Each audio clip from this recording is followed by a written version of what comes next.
Le Christ est ressuscité. Alors initialement, c'était Jean-Claude Larcher qui devait prononcer une conférence, mais en raison de la grève à la SNCF, il n'a pas pu venir. Et c'est un peu au pied levé que je l'ai remplacé. Pour cette conférence que j'ai intitulée « Les grandes lignes de l'histoire de l'orthodoxie en France ». Mais avant de commencer celle-ci, quelques mots d'explication sur le titre. Si histoire de l'orthodoxie en France ne pose pas de problème, il faut quand même dire un mot sur ce que l'on entend par orthodoxie, même si nous sommes tous d'accord ici, il s'agit bien sûr du christianisme orthodoxe, puisque le mot orthodoxie, orthodoxe, est aussi utilisé pour désigner d'autres réalités.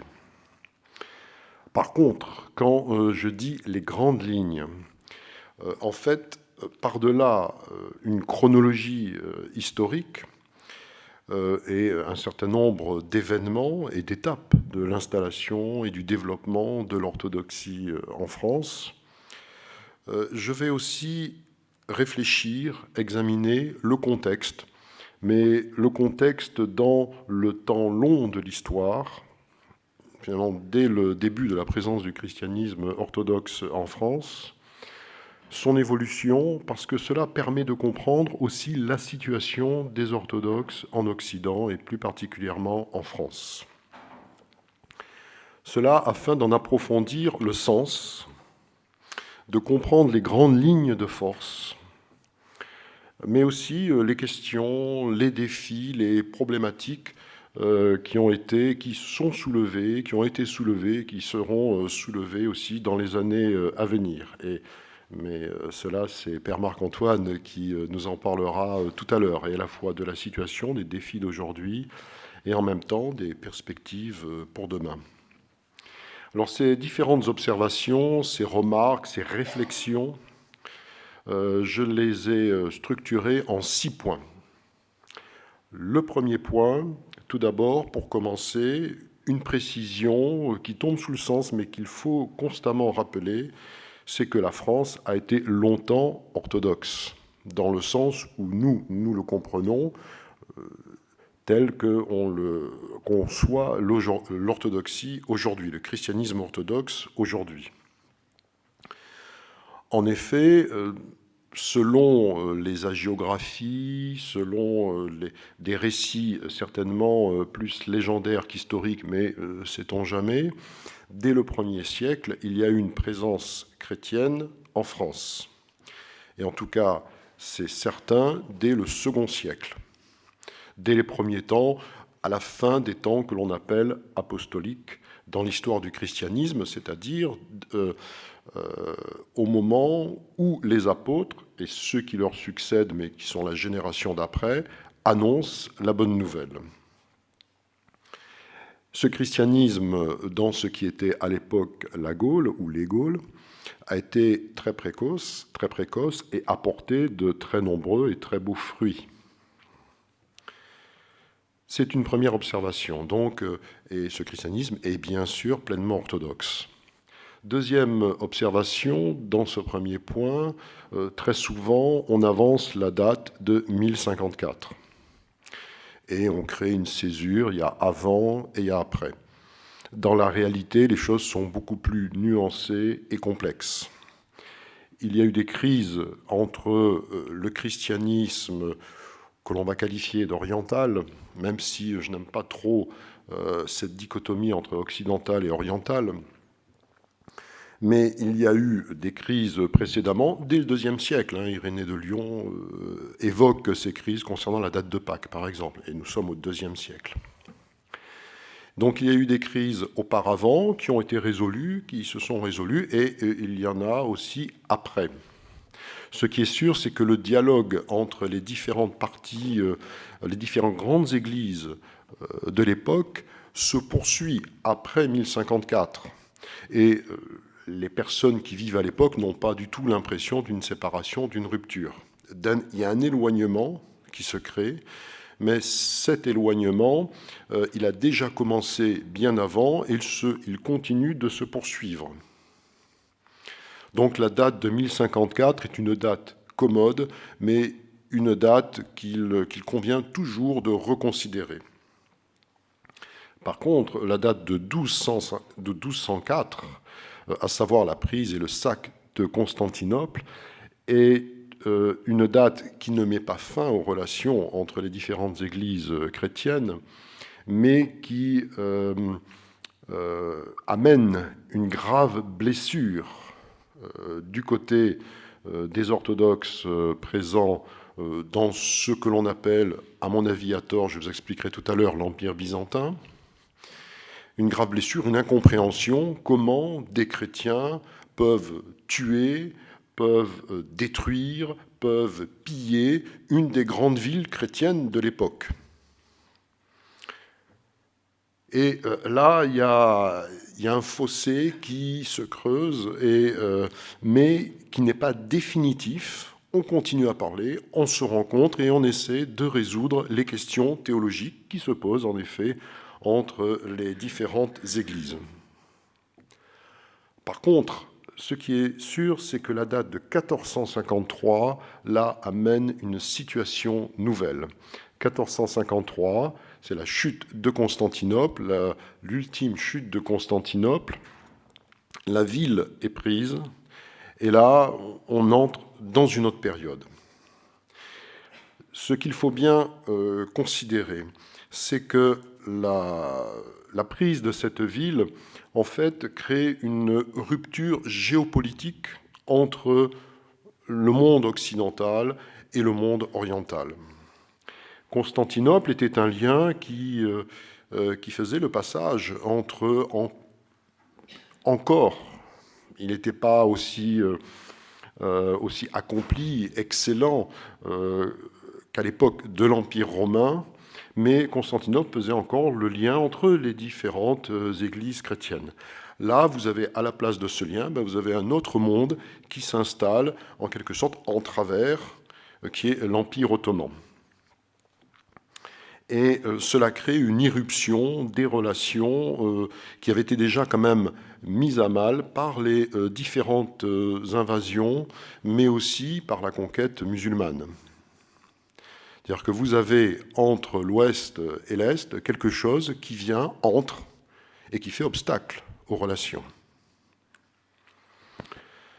Cela a entraîné un repli sur les identités culturelles.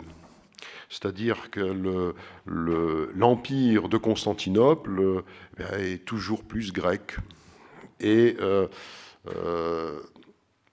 perd un petit peu, mais il l'a toujours conservé aussi jusqu'à la fin, cette dimension universelle et d'héritier de l'Empire romain.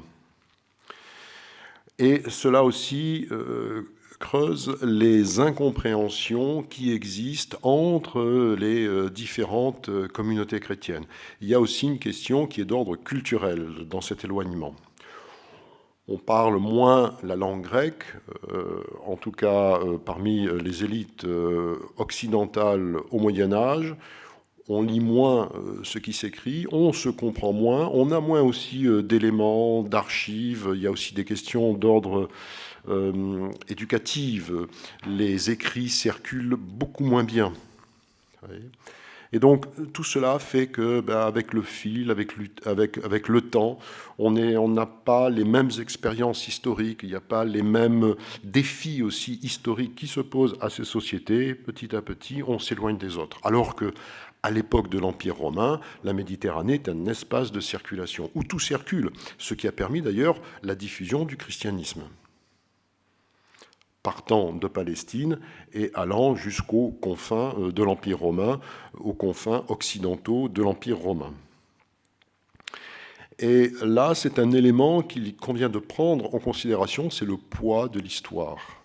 Le poids de l'histoire qui façonne les mentalités, de part et d'autre. Alors il y a eu aussi un éloignement des structures ecclésiales et en même temps l'Occident évolue dans les mentalités, dans sa philosophie, dans sa manière de percevoir les choses. Cela est très net à partir du XIIIe siècle. qui fait que du côté aussi de ceux que l'on peut commencer à appeler les orthodoxes, il y a également une incompréhension de cette évolution. Enfin, on se sent finalement assez différent par rapport aux innovations qui sont apportées peu à peu. Mais malgré ces innovations, il y a toujours pourrait-on dire, des parties du christianisme qui restent pleinement en accord avec l'orthodoxie. Et Père Placide de Seye aimait rappeler qu'au XVIIe siècle encore, en France, par exemple, les messieurs de Port-Royal traduisaient des textes des pères grecs et s'en nourrissaient pleinement. Et l'on retrouve des grandes thématiques, la garde du cœur par exemple, des grandes thématiques de l'ascèse orthodoxe chez des auteurs occidentaux au XVIIe siècle. Vous voyez, donc on ne peut pas dire qu'il y a une coupure et puis il y a un après qui est complètement différent où finalement on est complètement étranger à l'autre, mais il y a au sein même de l'Église en Occident des perceptions, des sensibilités, des courants qui sont pleinement en adéquation avec ce qui se trouve dans les églises orthodoxes. Et ce n'est pas pour rien que quelqu'un comme Vladimir Lossky a longuement étudié, approfondi l'œuvre de Maître Eckhart, et notamment la dimension apophatique, ce qu'on appelle la théologie négative aussi, de l'œuvre de Maître Eckhart. Un autre élément dans ce temps long de l'histoire, c'est qu'il faut considérer l'évolution des sociétés. À partir du XVIe siècle, l'Europe imprime toujours plus, l'Europe occidentale notamment, imprime toujours plus sa marque sur le monde. Il y a un basculement des sociétés qui s'opère au XVe, XVIe siècle, et de ce basculement naît la supériorité européenne. Jusqu'au XVe siècle, cette supériorité technologique, scientifique, est partagée aussi avec, par exemple, le monde chinois. Mais au XVIe siècle, c'est vraiment l'Europe qui prend le dessus, qui imprime sa marque et qui redessine le monde. Et cette façon de redessiner le monde, et les mentalités aussi, ça va extrêmement loin parce que ça s'applique aussi à la géographie, puis à la manière dont on considère l'autre. Hier, Jean-François Colosimo a rappelé que la perception, la vision que nous avons, par exemple, de l'hindouisme, du bouddhisme, est une création occidentale du XIXe siècle. On a refaçonné le monde selon nos propres schémas mentaux. Et ça joue aussi sur les orthodoxes et sur la façon dont on a considéré, jusqu'à aujourd'hui, l'orthodoxie par rapport à l'ensemble chrétien. Et même, à tel point, par rapport à l'ensemble chrétien, beaucoup d'orthodoxes se sont vus poser la question de savoir s'ils étaient chrétiens. Encore aujourd'hui, mais êtes-vous chrétien ? C'est-à-dire que pour un certain nombre de personnes, bien sûr, qui n'ont pas étudié l'histoire du christianisme, qui ne sont pas très au fait de la diversité des confessions chrétiennes, de prime abord, il n'est pas évident que quelqu'un qui est orthodoxe soit aussi chrétien. C'est vous dire quand même l'évolution des mentalités, le poids de l'histoire et des représentations. L'Europe occidentale, donc, se considère aussi comme supérieure par rapport au reste du monde et comme étant le cœur de la civilisation destinée à éclairer le monde. Et le regard que l'on porte sur les autres sociétés est vraiment quelque chose qui structure les relations à un point que nous n'imaginons pas. Alors, en même temps, se développe, à partir de la fin du XVIIIe siècle, l'idée de progrès dans les sociétés. Et là aussi, ça joue énormément. Progrès, ça veut dire que l'on considère que certains sont plus ou moins avancés par rapport à cette idée de progrès des sociétés. Et que la société qui est la plus avancée, c'est la société occidentale, qui est destinée à éclairer le reste du monde. C'est ce qui a présidé au mouvement de colonisation au XIXe siècle, apporter la civilisation. Et en même temps, au XXe siècle, les grands questionnements sur la civilisation. Vous connaissez la phrase de Paul Valéry en 1919, après la catastrophe, la tragédie de la Première Guerre mondiale. Nous autres, civilisations, nous savons maintenant que nous sommes mortels. mais ça dit beaucoup aussi sur ce que l'on pensait auparavant. C'est-à-dire qu'il y a ce progrès continu, des civilisations qui s'associent également avec l'industrialisation, qui s'associent avec la modernisation, et on juge toutes les sociétés par rapport à cette marche. Il y a ceux qui sont dans cette marche, et certains même penseront au sens de l'histoire. Je pense au marxisme, donc à partir du XIXe siècle, au sens de l'histoire, à ceux qui sont dans cette marche, et puis à ceux qui sont à côté, qui sont destinés à rejoindre cette marche. Mais cela, c'est l'Europe occidentale qui l'imprime. Alors ça va très loin parce que c'est en Europe que se fait par exemple la périodisation de l'histoire. L'Antiquité, le Moyen-Âge, les temps modernes, l'époque contemporaine, ça se construit entre le XVIe et le XVIIIe siècle en Europe. On va découper l'histoire. On met des dates, il y a des avant, il y a des après, 476, 1054, 1492. Mais ce sont des constructions intellectuelles, bien sûr, qui s'appuient sur des éléments. Mais bien entendu, au 1er janvier 1477, personne ne s'est réveillé en se disant « maintenant c'est fini l'Antiquité et commence le Moyen-Âge ». D'autant plus que le Moyen-Âge suppose qu'il y a un âge qui succède, puisque c'est l'âge du milieu. Le Moyen-Âge, c'est le sens de l'expression, c'est l'âge du milieu, donc c'est qu'il y a un après. En fait, cette idée de Moyen-Âge a commencé à être pensée à l'époque de la Renaissance, au moment où on considérait que ce qui précédait était obscurantiste, et on a voulu, en quelque sorte, montrer qu'on entrait dans des temps nouveaux. La même chose s'est produite d'ailleurs au moment de la Révolution française.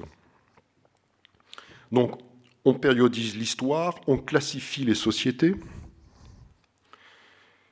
C'est par exemple le cas du célèbre Empire byzantin. Et ça, moi, je suis toujours très étonné que les orthodoxes acceptent sans discuter cette dénomination. Jamais ce qu'on appelle l'Empire byzantin ne s'est appelé Empire byzantin. C'est une dénomination qui date du XVIe siècle, de la deuxième moitié, du début de la deuxième moitié du XVIe siècle, une dénomination occidentale. Les Byzantins se sont eux-mêmes jamais appelés byzantins. C'est un anachronisme. Ils s'appelaient romains. Ils se considéraient comme romains. D'ailleurs, dans l'Empire ottoman, le patriarche œcuménique, qui était considéré comme le chef de la communauté orthodoxe, l'ethnarque, comme on dit en Occident, était à la tête du millet des Roums, des Romains. Le pays de Roum, c'est la Turquie, c'est-à-dire le pays des Romains. Au XVIIIe siècle encore, le prêtre grec orthodoxe de la communauté de Livourne, il y avait des communautés grecques orthodoxes en Méditerranée, dit dans une explication, nous sommes les Romains de l'Est. Et nous validons cette idée d'empire byzantin, de musique, de chant byzantin, et on continue. C'est-à-dire que les orthodoxes ont eux-mêmes validé des classifications qui ne leur appartiennent pas. Mais on les a placées dans un coin. Voilà, là, il y a l'Empire byzantin, là, il y a les autres. Byzantin, ça veut dire surtout pas romain. Parce que l'enjeu, c'est de savoir qui est Rome. Toujours au XVIe siècle encore. Pourtant, dans la titulature du patriarche œcuménique, il y a Nouvelle Rome. Parce qu'on considère que cet empire, qui est en fait l'Empire romain d'Orient, est une communauté à part, et donc n'a pas de portée universelle. Et vous voyez toutes les implications, les enjeux derrière une appellation. Et donc, finalement, l'Empire byzantin n'a jamais existé. Ne serait-ce que parce qu'à partir du moment où l'on rebaptise la ville qui était Byzance, effectivement jusqu'au IVe siècle, on va dire en 330, où l'empereur Constantin reconstruit, réorganise complètement la ville et qu'elle s'appelle Constantinople, et Constantinople a gardé ce nom jusqu'au début des années 1930, il y a moins d'un siècle encore, la ville qu'on appelle Istanbul, ce qui signifie la ville, qui était l'un des noms à donner à Constantinople, on dit c'est la ville, parce que c'était une très grande ville qui était vraiment marquante et qui marquait tous les voyageurs au Moyen-Âge qui y passaient. Et donc, c'est dans les années 1930 que l'on a débaptisé Constantinople et qu'on l'a appelé Istanbul, à un moment où la partie turque de l'ancien Empire ottoman est en voie de turquisation. Mais nous aussi, nous avons en Constantinople, nous résistons encore un petit peu, mais on a validé toutes ces choses-là. Alors que ce sont des choses qui sont négatives pour l'orthodoxie et qui nient sa dimension universelle. Parce que les enjeux sont là. Mais aussi, cette classification, elle est géographique. Le méridien de Greenwich, qui est le méridien étalon, le méridien repère. Ça veut dire que tout s'organise dans le monde d'un point de vue géographique, dans le découpage géographique, par rapport à ce méridien zéro. Bien, le méridien de Greenwich a été décidé en 1884. Il y avait une proposition française, et puis finalement c'est la proposition britannique qui l'a emporté. Mais ce sont les Européens qui ont découpé. Ce qu'on appelle l'Orient, c'est l'Orient par rapport à quoi ? Par rapport à l'Europe occidentale. Mais la Palestine est à l'occident de l'Inde. Ce que l'on appelle par exemple l'Afrique subsaharienne, ça veut dire par-delà le Sahara, mais c'est par-delà par rapport à quoi ? Où on se situe pour dire que c'est par-delà ? Certainement pas par rapport au reste de l'Afrique, mais c'est par rapport à l'Europe. Ce sont des cadres mentaux qui nous structurent, qui sont utiles bien entendu pour se repérer, mais qui en même temps nous orientent dans une direction. Et les orthodoxes, justement, il était clair que par rapport à ça, ils n'étaient pas dans cette centralité du monde-là. Parce que ce monde occidental, d'un point de vue religieux, il est catholique, il est protestant, il est aussi athée, parce qu'il y a une émergence, effectivement, de l'athéisme, ou en tout cas de rejet du christianisme en Europe occidentale, mais il n'est certainement pas orthodoxe. Et encore une fois, c'est la question de l'universalité qui se pose. Donc tous les cadres de nos sociétés ont été définis, redéfinis, posés entre le XVIe et le XIXe siècle, y compris les cadres géographiques. Alors cela a créé un préjugé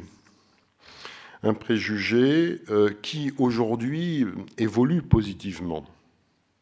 Parce qu'on rediscute cela. Mais il y a beaucoup de choses dont on pourrait rediscuter qu'on ne rediscute pas. Par exemple, la notion d'empire byzantin.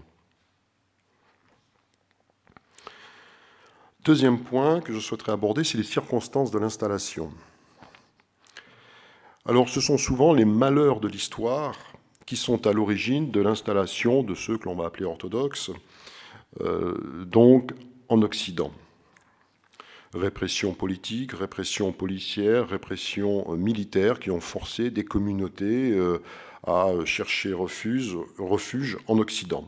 Ça a commencé, cela dès le XVIIe siècle, pour des individus bien avant encore, mais dès le XVIIe siècle, il y a une petite communauté orthodoxe qui s'est installée en Corse, où elle existe toujours, à Cargèse, mais elle s'est rattachée à l'Église catholique. Mais vous avez au XVIIIe siècle toute une série de communautés grecques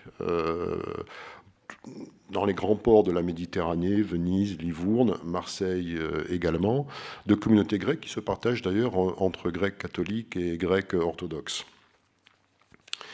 Il y a eu les événements tragiques du début du XXe siècle, aussi bien la Révolution de 1917 que les pogroms, les massacres, voire ce que les Grecs appellent des génocides, concernant les Grecs qui étaient situés dans l'actuelle Turquie. Ça s'est poursuivi avec le monde libanais ou les personnes qui ont fui aussi les États communistes en Europe.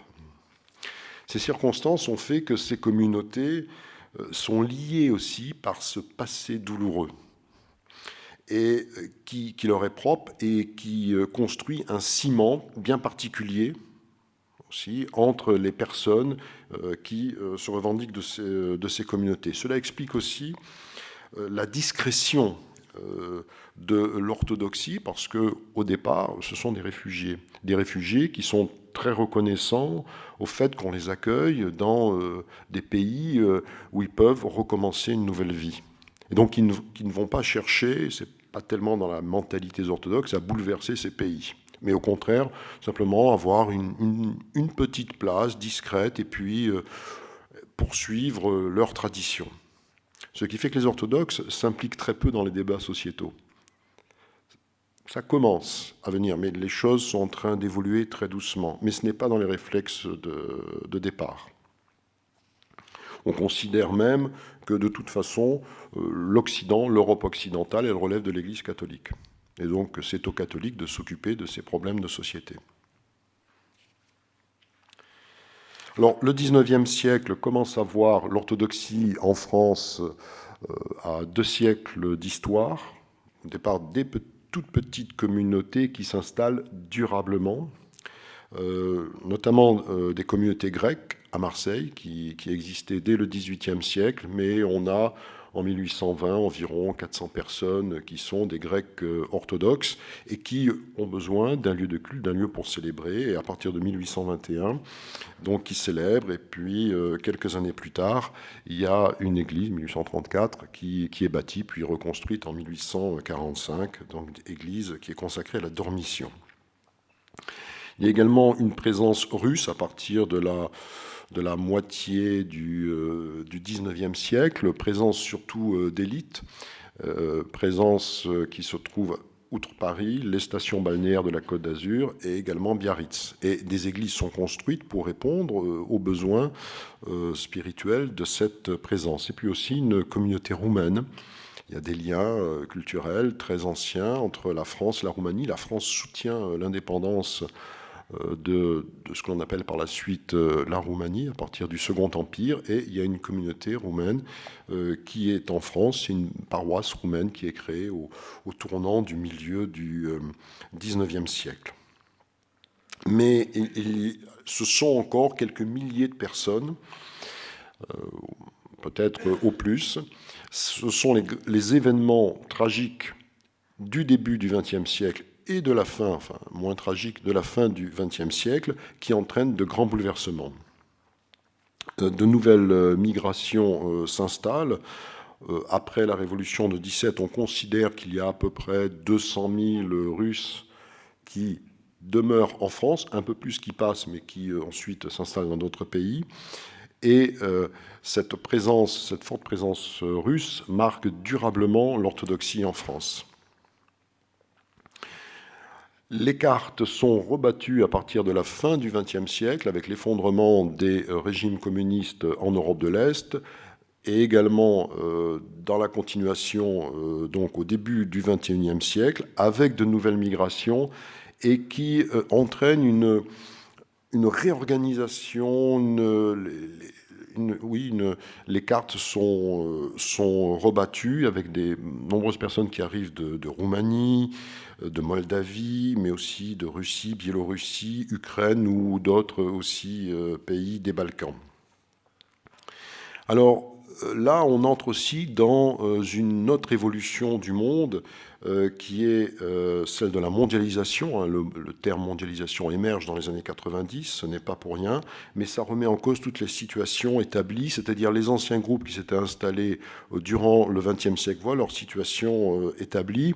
Il y avait un institut Saint-Serge, maintenant il y a le séminaire russe, il y a aussi le centre Dumitru Staniloae, il y a de nouvelles initiatives, et aussi est remise en question l'idée d'église locale qui était au centre des débats dans les années 70, 80, encore un peu 90, mais qui est nettement aujourd'hui sur le recul, parce que la situation a changé.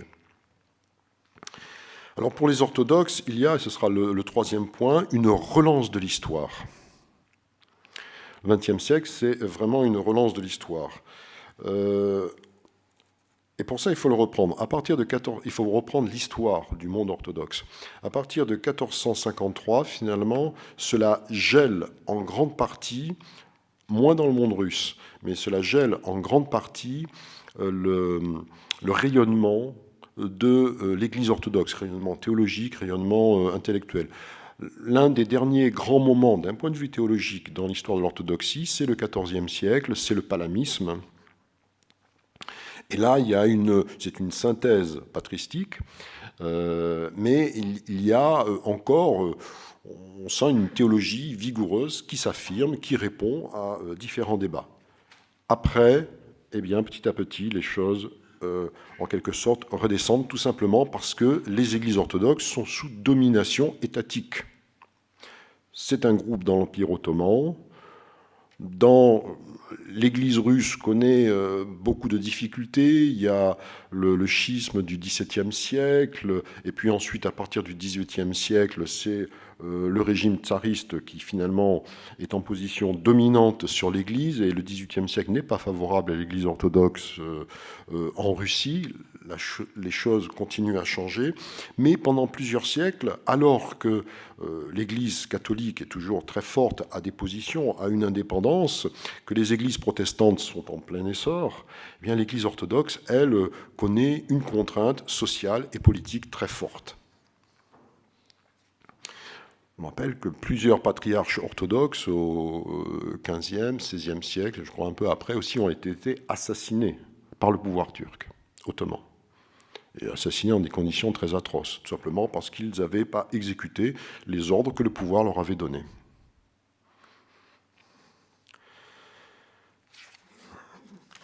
Alors cela a entraîné un repli, effectivement, des églises orthodoxes.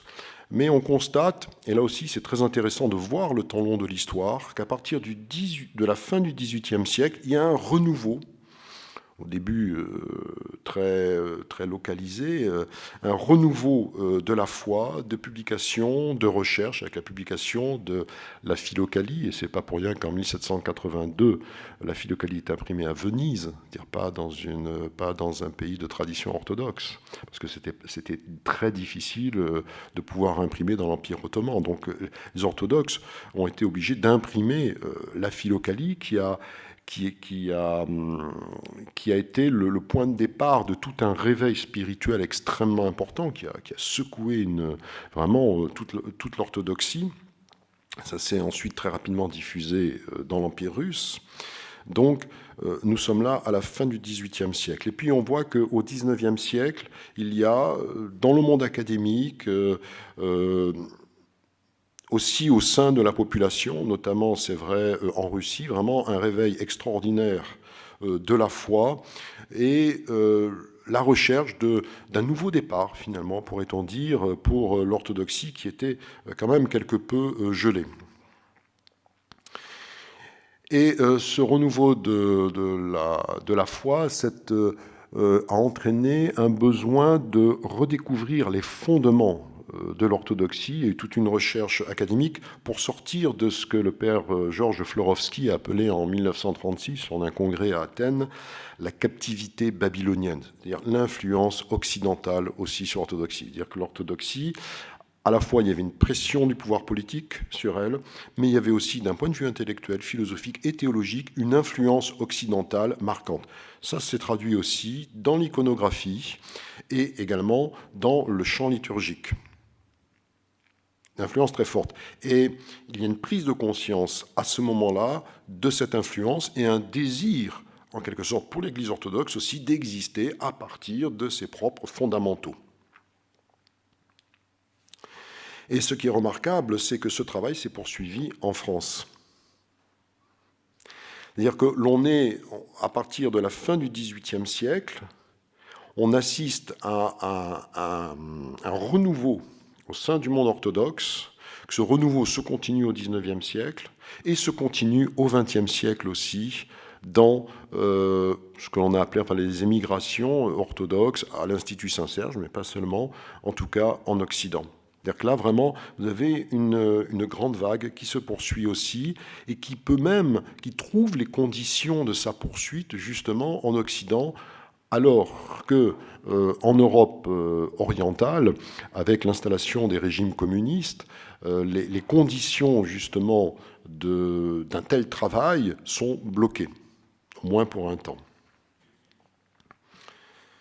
Alors aujourd'hui, il semblerait que l'on assiste encore à une nouvelle étape. Vous voyez, jusqu'au XIVe, XVe siècle, l'orthodoxie, en quelque sorte, rayonne, existe par elle-même. À partir du XVe siècle, elle est sur le recul. Ça devient l'Empire byzantin, donc un monde à part, grec.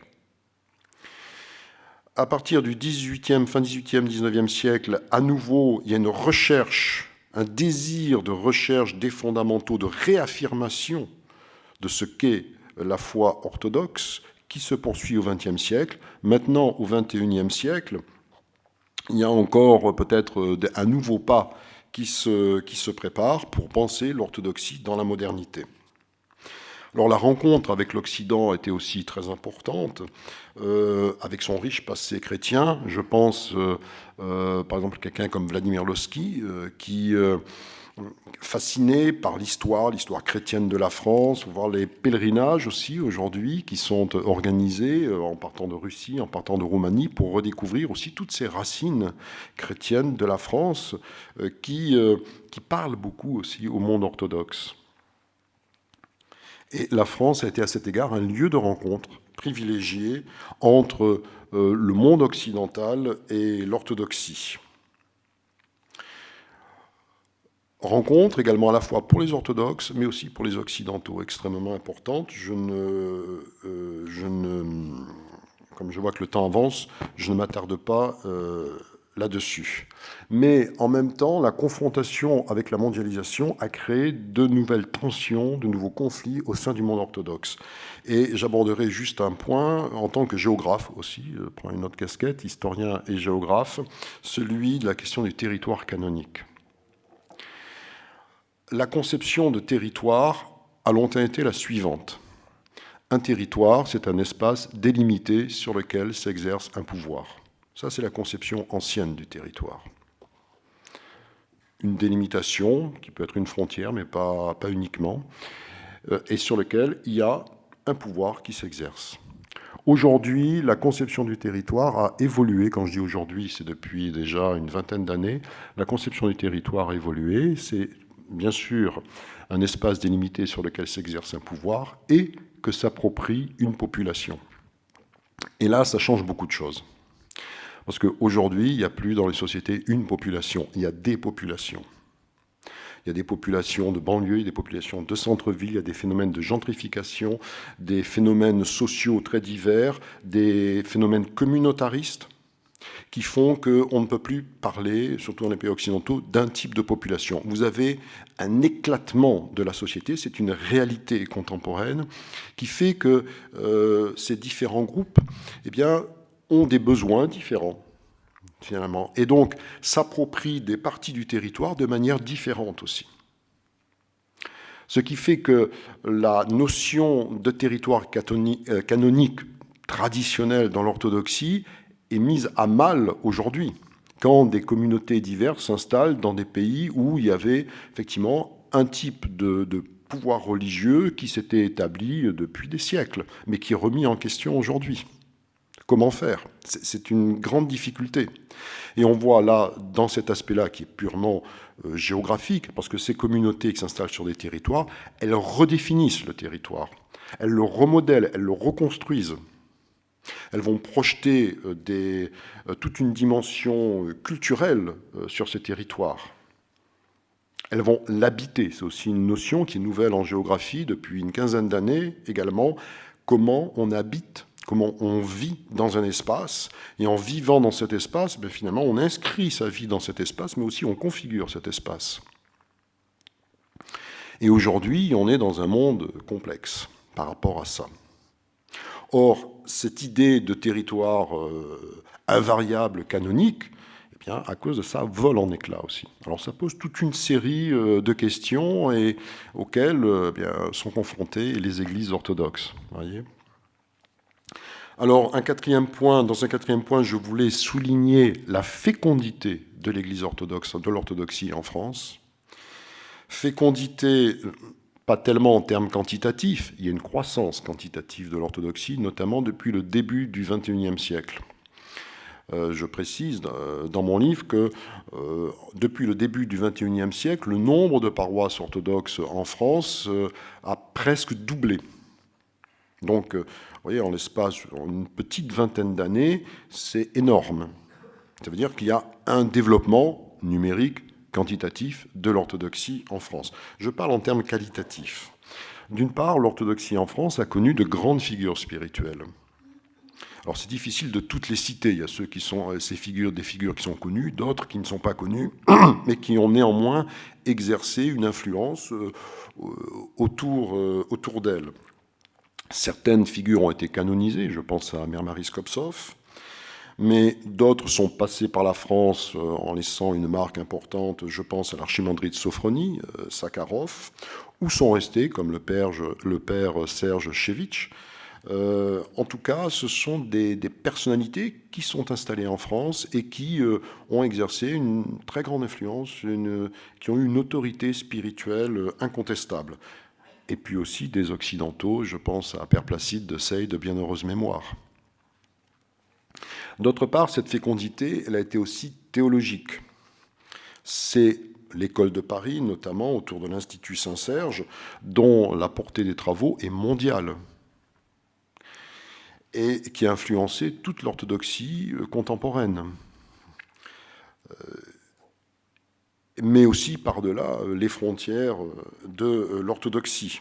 Alors, la liste des auteurs, des chercheurs, des professeurs est très longue, je ne vais pas la citer, mais ce sont aussi bien des personnes de l'immigration que des Français, je pense à Olivier Clément, ou encore d'autres personnes, je pense à Jean-Claude Larcher aussi, qui est un auteur qui a eu aussi qui est très lu en dehors des frontières de la France, et ses ouvrages sont traduits en de nombreuses langues. Alors, ce travail a porté sur la théologie, ce travail a aussi porté sur l'iconographie, les icônes. Je pense à Léonide Ouspensky.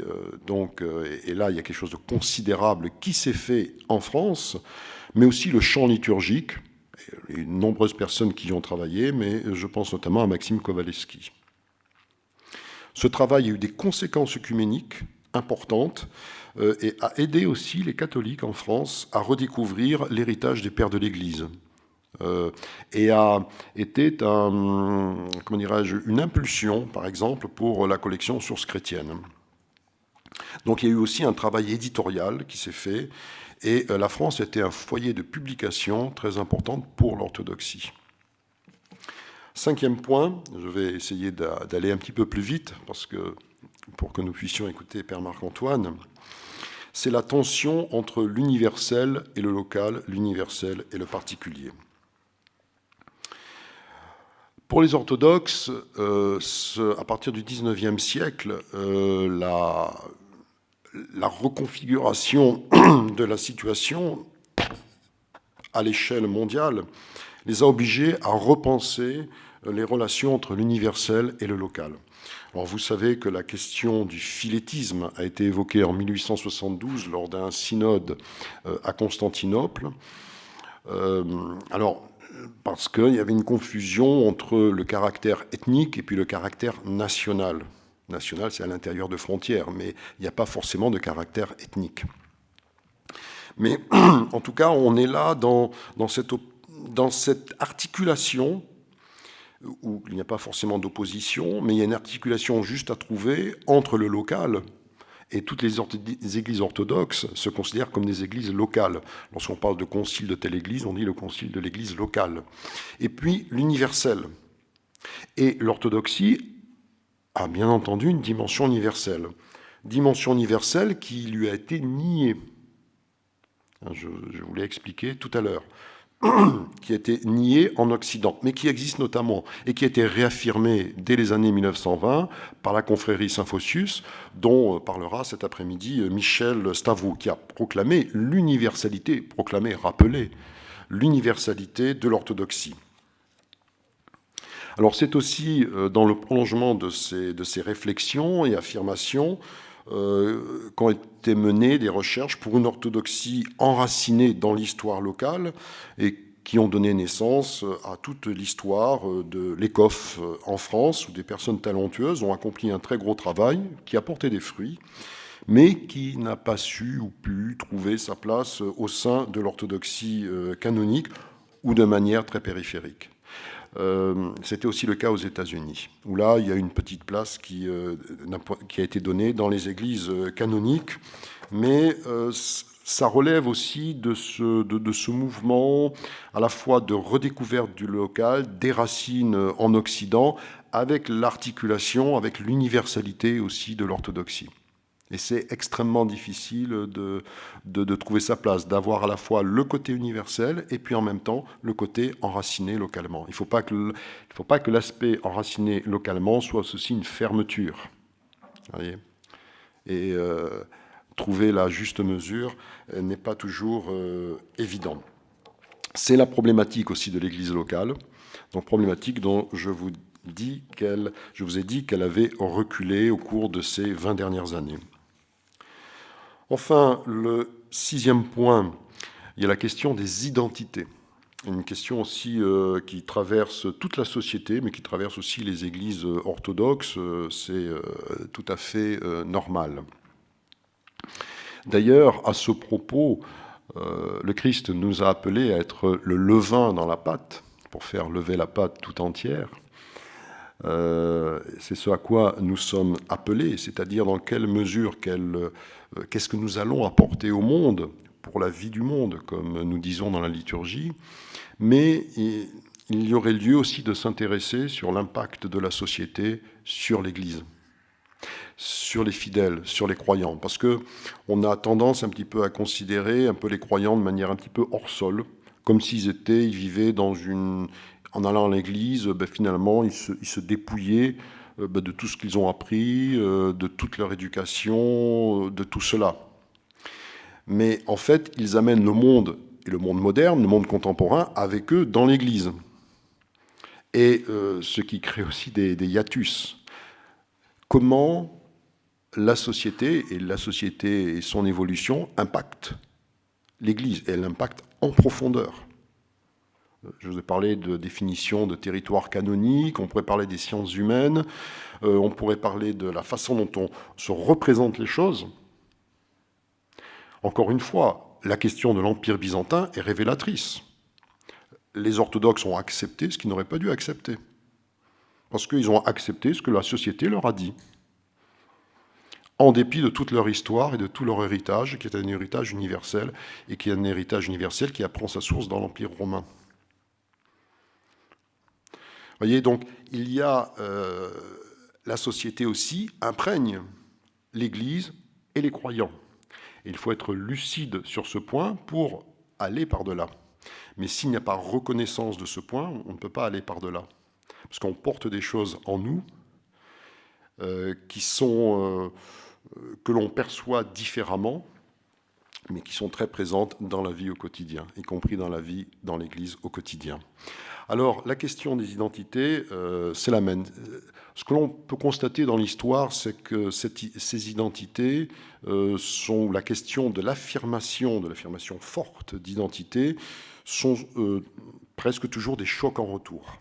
Choc en retour par rapport à 1204 et à ce qui s'est passé à Constantinople en 1204, choc en retour par rapport à la révolution russe.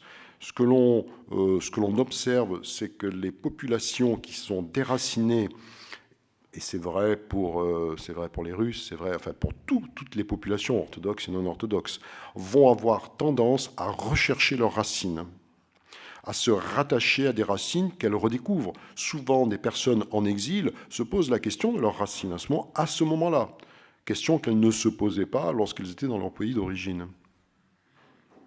Parce que d'un coup, il y a une identité, il y a quelque chose, c'est inconscient, qui a été perdu ou qui s'est éloigné et qui est ressenti comme une blessure. Et un désir de recherche et d'approfondissement à ce moment-là, effectivement, de son identité, c'est l'identité culturelle, c'est l'identité linguistique, c'est l'identité familiale, se fait sentir de manière d'autant plus forte. Donc c'est aussi un choc en retour. La rencontre avec le monde occidental aussi a réveillé la question de l'identité chez les orthodoxes. Qui sommes-nous ? La grande question que l'on pose, c'est quelles sont les différences entre orthodoxes et catholiques. Alors, ce qui oblige les orthodoxes à dire, mais oui, finalement, quelles sont nos particularités, en tout cas nos richesses, nos charismes, quels sont nos charismes par rapport aux autres églises. Et ce n'est pas une question facile. Mais en tout cas, ça va déclencher chez la personne une recherche d'identité. Savoir qui suis-je ? Quel est mon héritage? Qu'est-ce que je porte en moi? Alors cette identité, la question de l'identité est une question qui traverse de manière presque tragique parfois l'ensemble de la société, à la fois l'ensemble de la société et chaque individu. Cela est le résultat de la mondialisation. La mondialisation entraîne en retour aussi la résistance de communautés qui se sentent soit en voie de disparition, qui se sentent agressées par les produits mondiaux, que ce soit l'American Way of Life ou d'autres types de mondialisation, mais où il va y avoir des identités qui vont réémerger, qui vont à ce moment-là réémerger, qui vont être mondialisées d'ailleurs, parce que ces mêmes identités, via les diasporas, sont mondialisées et entrent elles aussi dans un processus de mondialisation. Et elles vont, en se mondialisant, aussi se fabriquer une certaine image, une certaine représentation. C'est la fragmentation sociale qui entraîne aussi cette recherche d'identité. C'est la question, on le voit en histoire, qui est une grande question d'actualité, de ce que l'on appelle, moi c'est un mot que j'aime pas du tout, mais le roman national. Je préfère le terme de récit, parce que roman, le terme est très équivoque. Mais c'est-à-dire l'histoire qui fait société. Dans toutes les sociétés, il y a des histoires, il y a une transmission, parce que ça structure la société, cela donne des repères, on se rattache à ces repères, à ces modèles, qui sont considérés comme des modèles positifs, ou au contraire des anti-modèles négatifs, mais qui sont structurants pour une société. Et aujourd'hui, la France, mais d'autres pays aussi, sont confrontés à cette question-là. D'où la question du roman. Mais encore une fois, le terme roman, qui en plus peut renvoyer à romantique, est vraiment extrêmement mal choisi. Par contre, celui de récit est beaucoup plus, de récit historique, de récit national, est beaucoup plus juste. Donc là aussi, pour la société, il y a une recherche d'identité. Quelle est mon histoire? Parce que si je n'ai pas d'histoire en commun avec les autres, finalement l'autre est un étranger pour moi. Qu'est-ce que je partage avec lui? Et on est aujourd'hui dans toute la société. C'est vrai aussi pour les individus, avec l'éloignement, l'éclatement des familles, la rupture des liens intergénérationnels. Aujourd'hui, les enfants s'établissent loin des parents. Le schéma classique, traditionnel, où finalement vous aviez toute la famille, y compris les cousins, qui vivaient dans 2, 3, 4 communes, enfin, non éloignés les uns les autres et qui passaient la plupart de leur temps ensemble, c'est en grande partie, pas complètement, mais en grande partie fini. Il y a un nomadisme qui s'est installé dans le monde depuis le 19e siècle, la révolution dans les transports, la révolution aussi dans le monde de l'information, de la communication, qui font qu'on est physiquement éloignés les uns des autres. Et cela n'est pas sans peser sur nous, souvent de manière inconsciente. C'est-à-dire, mes proches, ceux que j'aime, ceux avec qui j'ai grandi, sont loin de moi. Et donc, quelle est la relation que j'établis avec ceux qui sont loin de moi? Et donc, quelle est mon identité? Parce que moi, je me sens lié à eux. Et je me retrouve dans un monde où, finalement, ceux qui sont autour de moi ne sont pas ceux avec qui j'ai grandi. Et donc, tout cela nous bouleverse beaucoup plus qu'on ne le pense. Et voyez que cette question de l'identité traverse aussi bien les églises, aussi bien les pays, que les familles, que les individus, que les communautés. L'essor des communautarismes aujourd'hui est une grande question. Et il me semble que les orthodoxes, comme d'autres communautés, doivent faire attention à ne pas se laisser communautariser. Voilà, j'y suis arrivé. Donc, à ne pas se laisser enfermer dans une communauté. Le Christ nous a dit allez répandre la bonne nouvelle à toutes les nations, c'est-à-dire à tous, à toute l'humanité. C'est un message pour toute l'humanité et pas seulement pour une communauté et ceux qui se sentent en sympathie avec cette communauté. Et donc se laisser enfermer dans un espace communautaire qui est bien représenté, qui a ses produits, qui a ses représentations, ses fabrications, ses représentations politiques aussi, c'est aussi se couper du reste du monde. Alors là aussi, il y a un juste milieu à trouver entre l'expression qui est tout à fait naturelle de ce que l'on est, et en même temps le fait de rester en contact avec les autres qui sont différents de ce que nous sommes. Et c'est encore une fois une grande question. Ce sont des questions, c'est pas facile. Il n'y a pas de solution, de recette miracle, mais par contre, il y a une conscience à avoir par rapport à ces questions pour pouvoir y répondre lorsque l'on y est confronté. En conclusion, l'orthodoxie est en évolution. Non pas le cœur du message qui est l'annonce de la bonne nouvelle, ce que nous a transmis le Christ, mais son rapport au monde, sa relation avec le monde, et plus précisément encore son dialogue avec le monde. Ça, c'est en constante évolution. Alors, cela passe parce que l'orthodoxie a apporté, parce que l'orthodoxie peut apporter, et qui est extrêmement important, encore une fois, je crois qu'il est même vital pour la vie du monde, mais aussi par la lucidité concernant l'impact que le monde a sur nous, orthodoxes. Cela passe aussi par des réajustements, des discussions sur son organisation. Ce ne sont pas des questions faciles. Mais en tout cas, cela est nécessaire pour que la parole de l'orthodoxie, qui est attendue, qui est nécessaire, participe pleinement à la vie du monde. Je vous remercie.